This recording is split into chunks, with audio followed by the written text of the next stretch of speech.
J'ai été invité à la fête d'anniversaire de mon fils par mon ex-femme, mais quand je suis arrivé, elle a dit que j'avais pris de terribles décisions de vie devant tout le monde. Son mari l'a soutenue, alors je suis parti. Bonjour, je suis un homme de 28 ans et mon ex-femme, Cathy, a 27 ans. Elle s'est récemment mariée avec son petit ami de 3 ans, Jonathan.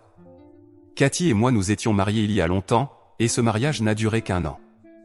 Nous nous sommes mariés juste après l'université, dès que nous avons obtenu notre diplôme, et c'était une cérémonie très petite et intime.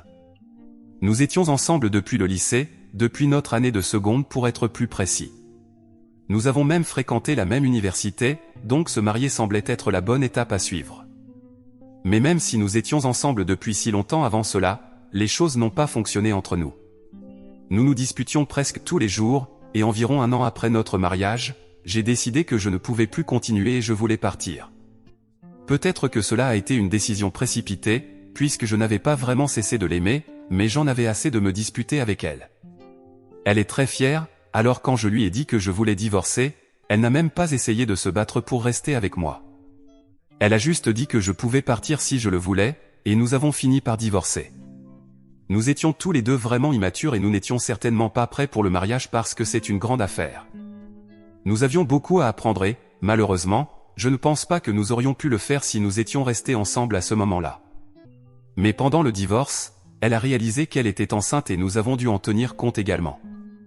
Je pensais que nous ne nous parlerions jamais après notre divorce, mais le fait que nous allions avoir un bébé a tout changé. Elle voulait être mère et je voulais vraiment être père. Nous avons essayé de surmonter nos différences, mais honnêtement, je pensais qu'il serait mieux pour nous de nous séparer. Au lieu de cela, elle voulait que nous annulions la procédure de divorce et que nous essayions de régler les choses, et de demander l'aide d'un professionnel. Mais j'étais déterminé à partir. J'avais pris ma décision et je n'allais pas reculer. Alors, je lui ai dit que nous pourrions avoir la garde partagée de l'enfant et essayer de coéduquer le bébé. Nous pourrions même vivre près l'un de l'autre pendant les premières étapes, car à ce moment-là, le bébé avait le plus besoin de sa mère. Mais elle n'était pas contente de tout cela et elle voulait juste continuer notre mariage. Alors nous avons eu beaucoup de désaccords à cette époque et les choses étaient très difficiles. Mais finalement, nous avons pu parvenir à une conclusion.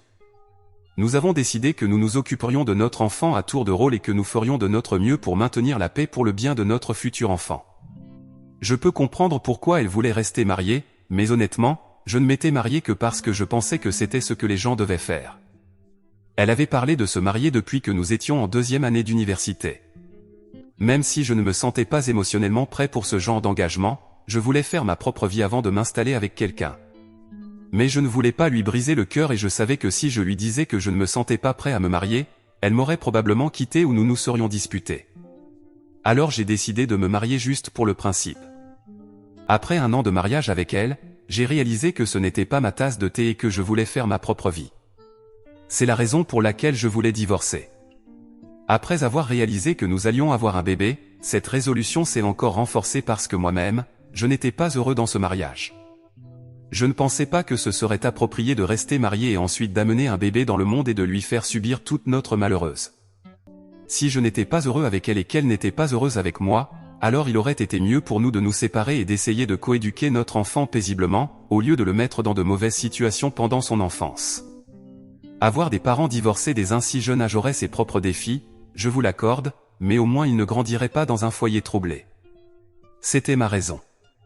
Elle croyait que nous aurions dû rester ensemble et rester mariés parce qu'elle pensait que cela aurait été le mieux pour le bébé. Mais de toute façon, tout cela est du passé. Avec beaucoup de difficultés, j'ai réussi à la faire accepter mes termes et nous avons divorcé, mais nous avons continué à rester en contact pour le bien de notre bébé. Et nous avons encore continué cet arrangement. Notre fils passe la moitié du mois chez Cathy et l'autre moitié chez moi. J'essaie d'être là pour lui autant que je peux, et elle aussi. Je ne peux pas dire que nous sommes amis. Je sais qu'elle a encore beaucoup d'animosité envers moi, et à juste titre, mais j'ai fait de mon mieux et j'ai beaucoup d'amour pour elle dans mon cœur. Je voulais qu'elle puisse avoir sa propre vie aussi. J'étais conscient qu'elle ne pourrait jamais être vraiment heureuse avec moi, car mon cœur n'était pas dans le mariage. Je l'aimais, mais je voulais d'autres choses dans la vie et je n'étais tout simplement pas prêt pour le mariage. C'était mon erreur. Je le reconnais et je l'accepte. Quoi qu'il en soit, après notre divorce, j'étais toujours là pour elle de manière platonique et en tant que père. Je l'ai accompagnée à tous ses rendez-vous médicaux, et quand notre fils est né, j'étais là avec elle à chaque étape. Je suis même resté avec elle quelques jours pour m'assurer qu'elle allait bien. J'ai fait tout ce qu'un bon père et un bon partenaire devraient faire. Mais malgré tout cela, elle disait à tout le monde que je l'avais abandonnée quand elle avait le plus besoin de moi et elle me faisait passer pour un monstre. La plupart de mes amis ont cessé de me parler à cause d'elle, mais je n'en ai même pas parlé avec elle. J'ai continué à faire mes devoirs en tant que partenaire et père. Je l'ai acceptée parce que je savais que je lui avais fait du tort en me mariant avec elle quand je n'étais pas prêt à le faire. Ce n'était pas quelque chose que j'aurais dû faire, et j'ai pensé que c'était ma punition pour l'avoir fait, et j'étais d'accord avec cela. Il n'y avait pas grand-chose que je puisse faire à ce sujet parce que si j'avais arrêté de lui parler à ce moment-là et commencé à me disputer avec elle pour avoir dit de telles choses à nos amis, cela ne ferait que prouver que ses paroles étaient vraies. Le plus étrange, c'est que même après qu'elle ait répandu de telles choses sur moi, elle était toujours gentille avec moi quand nous nous rencontrions. Pour être honnête, je pensais vraiment qu'elle était prête à revenir avec moi, même si elle avait répandu des mensonges sur moi. C'était assez déroutant, pour être honnête, parce que d'une part, elle essayait de ruiner ma réputation devant nos amis, et d'autre part, elle était toujours gentille avec moi en face et agissait comme si elle ne pouvait pas vivre sans moi et m'aimait toujours. Ne sachant pas quoi en penser, j'ai décidé de me concentrer sur mon travail. Après que notre fils ait eu quelques mois, elle est retournée travailler et nous avons commencé à nous voir moins fréquemment. Elle a commencé à sortir avec d'autres hommes environ un an après notre divorce, et j'ai entendu dire par quelques-uns de mes amis qui prenaient encore la peine de rester en contact avec moi qu'elle recommençait à sortir. Je ne dirais pas que cela ne m'a pas blessé, parce que même si j'étais celui qui avait demandé et insisté pour le divorce, je l'aimais encore. Mais je ne lui ai rien dit à ce sujet parce que je voulais qu'elle soit heureuse, et j'avais fait mon choix, alors même si je n'étais pas heureux, je devais juste l'accepter et m'en occuper. À ma défense, nous étions tous les deux très jeunes et confus quant à nos émotions, c'est pourquoi les choses étaient comme elles étaient. Elle faisait toujours toute une histoire de ses rendez-vous également, pour que tout le monde puisse en entendre parler. Puis, après quelques mois, elle s'est rendue compte que je n'avais pas commenté à ce sujet, alors elle a décidé de l'aborder elle-même avec moi et m'a dit qu'elle voyait maintenant d'autres personnes. Elle était désolée si je me sentais mal à ce sujet, mais elle voulait juste m'en parler pour que je n'aie pas à l'apprendre par d'autres personnes. Elle savait très bien que je n'avais rien dit à ce sujet, et je lui ai dit que j'étais cool avec ça. Elle a semblé un peu déçue quand je n'ai pas poursuivi le sujet et je suis simplement parti avec mon fils. C'était comme si elle voulait que je lui en parle et lui demande si elle avait tourné la page et tout ça. Les choses ont toujours été très chaudes et froides et confuses entre nous. Je pense que c'est évident maintenant. Après cette conversation, elle a arrêté de faire tout un plat de ses rendez-vous sur les réseaux sociaux, et je savais que cela avait définitivement quelque chose à voir avec moi lui montrant que je ne m'en souciais pas. Un jour, elle est venue chercher notre fils dans mon appartement, mais il a commencé à pleuvoir, alors j'ai décidé de l'inviter à entrer pour qu'elle puisse passer la soirée avec nous jusqu'à ce qu'il cesse de pleuvoir dehors. Je l'ai fait par courtoisie, et à ce moment-là, cela faisait déjà presque 2 ans que nous étions divorcés, alors j'ai pensé que ce serait bien.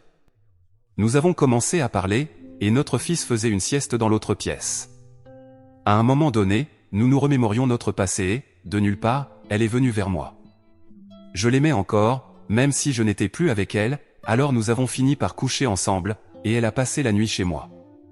Cela faisait du bien, mais le lendemain matin, elle est partie avant le petit déjeuner ou avant que je sois même réveillé et a emmené notre fils avec elle.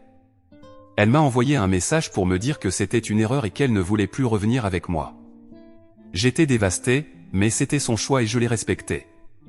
J'ai accepté le fait que c'était juste un coup d'un soir et j'ai essayé de ne pas trop y penser, attribuant cela au temps qu'il faisait dehors et au fait que je l'avais invitée à entrer. Elle devait aussi être seule après notre divorce, parce que je savais que je l'étais, et à cet âge, il n'y avait pas beaucoup de gens qui cherchaient à sortir avec des parents célibataires. Il y avait beaucoup de choses et j'ai décidé de ne pas en faire toute une histoire. Nous sommes revenus à notre relation cordiale en tant que parents et non en tant que partenaires. J'ai commencé à prendre mes distances avec elle après cela et je n'ai commencé à lui parler que de notre fils, rien d'autre. Elle a essayé de me parler et de revenir à la normale plusieurs fois après cet incident, mais j'ai rejeté toutes ses tentatives de revenir en bons termes avec moi. Puis elle a commencé à sortir avec Jonathan. C'était un bon gars, je le connaissais depuis qu'il était le frère aîné de l'un de nos amis communs à l'école. J'étais heureux pour elle parce que je savais que Jonathan était un homme solide et qu'il la rendrait certainement heureuse.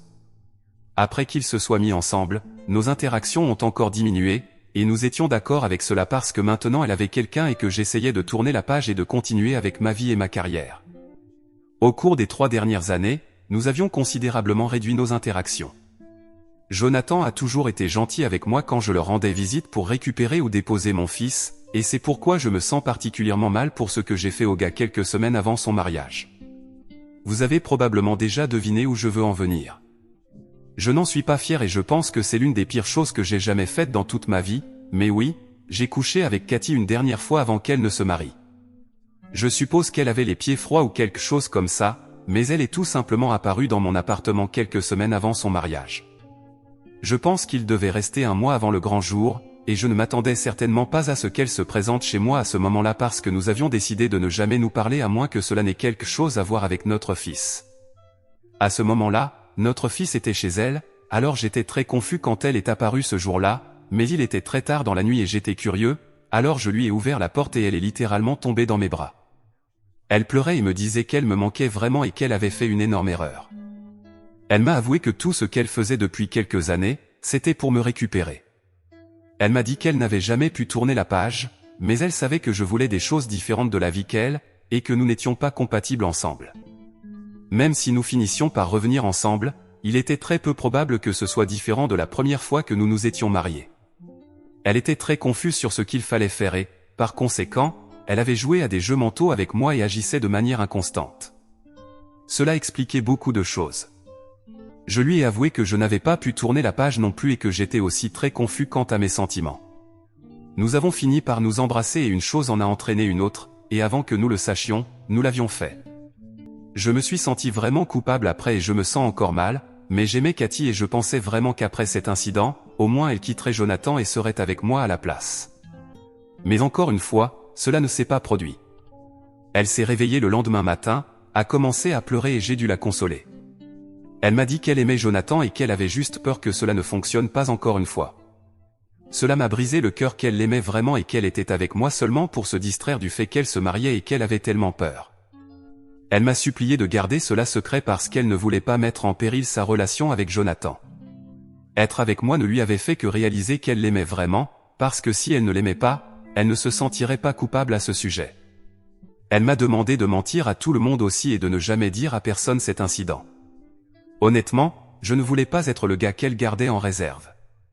Je ne voulais pas non plus ruiner sa relation parce que j'étais sûr que je n'allais rien y gagner. Alors je lui ai dit que je n'allais le dire à personne et elle est partie.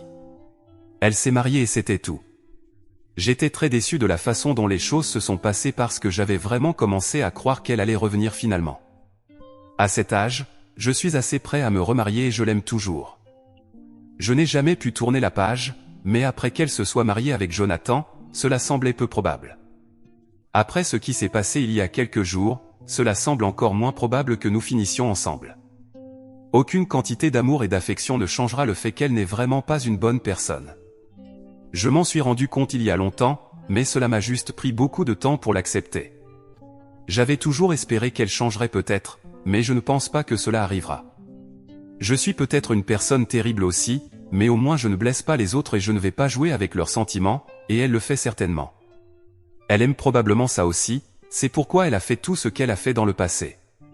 Tout est définitivement malade et tordu, et je ne nie pas le fait que je l'ai encouragée et que je me suis engagé avec elle, mais c'est toujours elle qui initie les choses, et je ne pense pas que je puisse être blâmé pour la plupart parce qu'elle connaît mes sentiments envers elle et c'est sa responsabilité de ne pas en profiter. Mais bon, il y a quelques jours, elle m'a invité à la fête d'anniversaire de mon fils.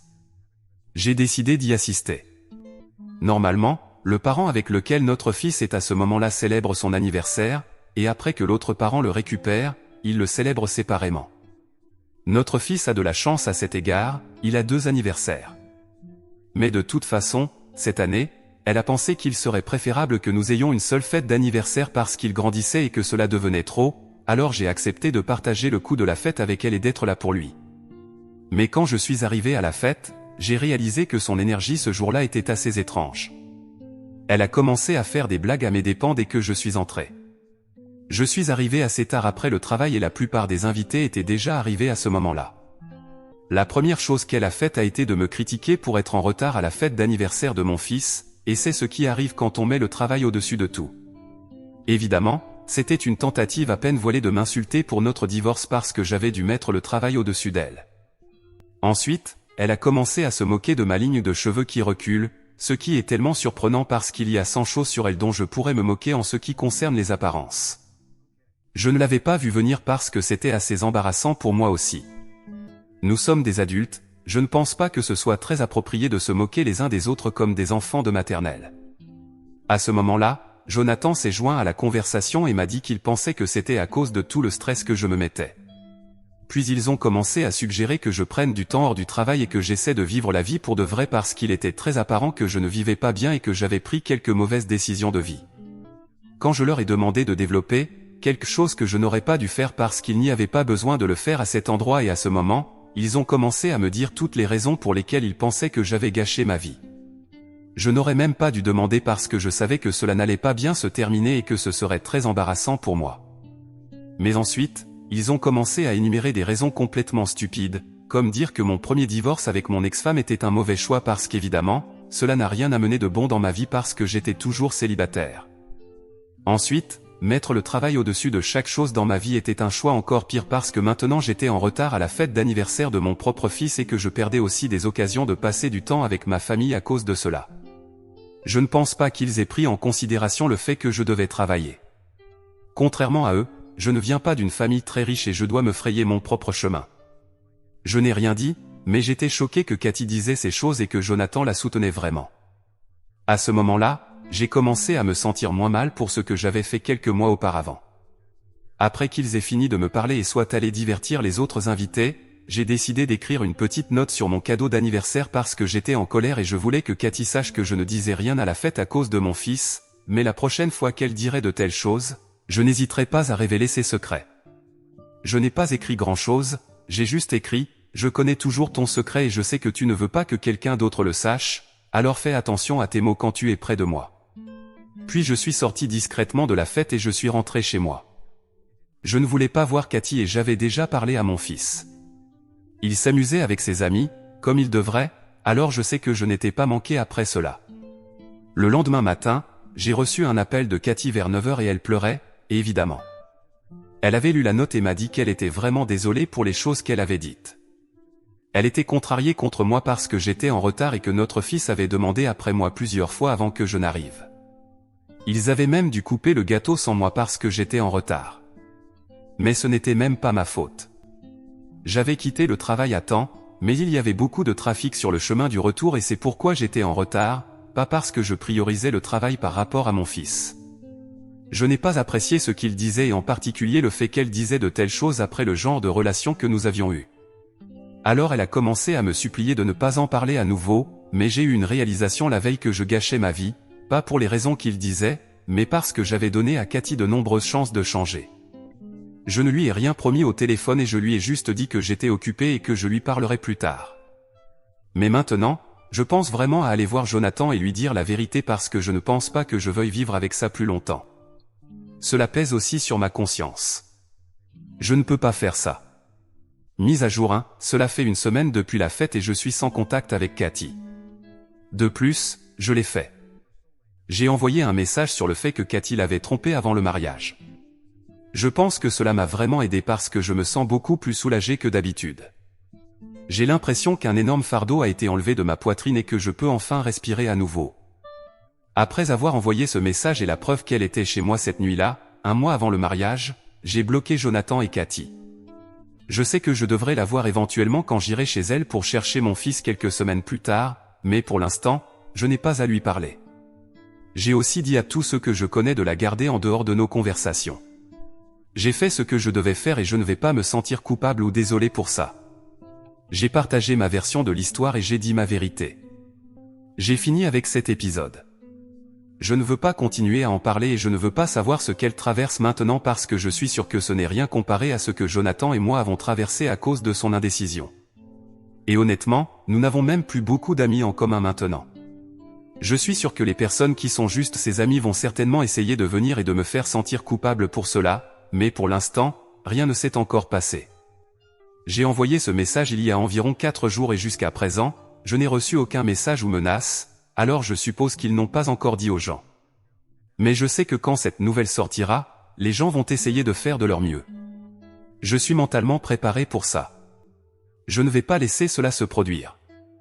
Mise à jour 2, comme je l'avais prévu, la nouvelle de leur divorce est maintenant connue. Cela fait 2 semaines que j'ai envoyé ce message à Jonathan. Je n'ai rien entendu de lui. Je ne pense pas qu'il ait encore quelque chose à me dire parce que dites-vous au gars qui a couché avec votre femme? Mais de toute façon, elle a envoyé ses sbires après moi peu après que la nouvelle soit sortie. J'ai une foule de ses membres de famille et de ses amis qui m'envoient des messages en me disant que j'ai ruiné leur mariage et que je suis un sociopathe. Ils croient que j'ai fait cela parce que je la voulais toute pour moi, mais ils ne pourraient pas être plus loin de la vérité. J'ai fait cela pour me débarrasser de ma propre culpabilité. Peut-être que c'était sa faute, mais c'était aussi mon erreur et je dois assumer les choses que je fais. Je veux être un bon père et, avant cela, je dois être une bonne personne. La seule personne pour laquelle je me sens désolé dans cette situation est Jonathan. C'est un type vraiment gentil. Il ne méritait rien de tout cela, mais au moins je lui ai tout dit et maintenant il peut partir. Il peut trouver quelqu'un de mieux pour lui. Je suis content qu'il divorce. Il mérite mieux. Peut-être que je ne le mérite pas. J'ai creusé ma tombe le jour où j'ai épousé Cathy, même si je n'étais pas prêt pour ça. Nous sommes tous les deux des personnes terribles et je suppose que nous nous méritons l'un l'autre. Mise à jour 3, cela fait presque un mois depuis qu'ils ont annoncé leur divorce et je suis allé chez Cathy la semaine dernière pour récupérer notre fils. Elle n'a même pas pris la peine de venir à la porte. Notre fils n'avait aucune idée de ce qui se passait et il m'a dit que sa mère était dans un état depuis qu'elle et Jonathan avaient eu cette grosse dispute. C'est lui qui m'a dit que maintenant tous les jours, sa grand-mère, la mère de Cathy, vient s'occuper de lui, cuisiner pour tout le monde et garder la maison en ordre parce que Cathy a arrêté de sortir travailler et passe simplement toute la journée à dormir dans sa chambre. Évidemment, l'enfant est très confus et n'a aucune idée de ce qui se passe. Personne ne lui a rien dit. Il continue de me demander pourquoi l'oncle Jonathan a quitté la maison et pourquoi il se dispute et je n'ai aucune idée de ce que je dois lui dire. C'est déchirant. Je suppose que je me sens un peu coupable, mais je sais que j'ai fait la bonne chose, donc je n'ai pas besoin de le faire. C'est juste difficile pour moi en tant que père. Ses amis et sa famille continuent de m'envoyer des messages et d'essayer de me faire passer pour le méchant, mais je ne me soucie pas de ce qu'ils pensent de moi. Mise à jour 4, salut tout le monde. Je me suis rendu compte que je n'ai pas mis à jour ce fil depuis presque un an, alors désolé pour cela. Cathy est maintenant divorcée et cela fait quelques mois. Elle est en thérapie et vit maintenant en banlieue. Nous vivions à proximité à cause de notre fils et pour faciliter les trajets pour lui, mais plus maintenant. Elle a déménagé pour prendre ses distances de tout, surtout de moi. Elle m'a dit quelques jours après le début de la procédure de divorce qu'elle m'aimait encore profondément, mais qu'elle avait beaucoup de problèmes à résoudre et que nous n'étions pas bons l'un pour l'autre en ce moment. Si nous sommes vraiment censés finir ensemble, la vie trouvera un moyen, mais pour l'instant, nous devons rester séparés. Je suppose que c'est vrai. Nous avons même modifié nos arrangements de garde pour que notre fils passe le week-end avec elle et le reste de la semaine avec moi. Je l'aime toujours, mais j'espère qu'elle s'améliorera avec le temps et j'espère que je le ferai aussi parce que je vais aussi en thérapie. J'essaie de tout régler. Peut-être que nous serons tous les deux meilleurs un jour. Nous pourrions même être heureux à l'avenir, peut-être l'un avec l'autre et peut-être pas, mais je vais essayer d'y arriver d'une manière ou d'une autre.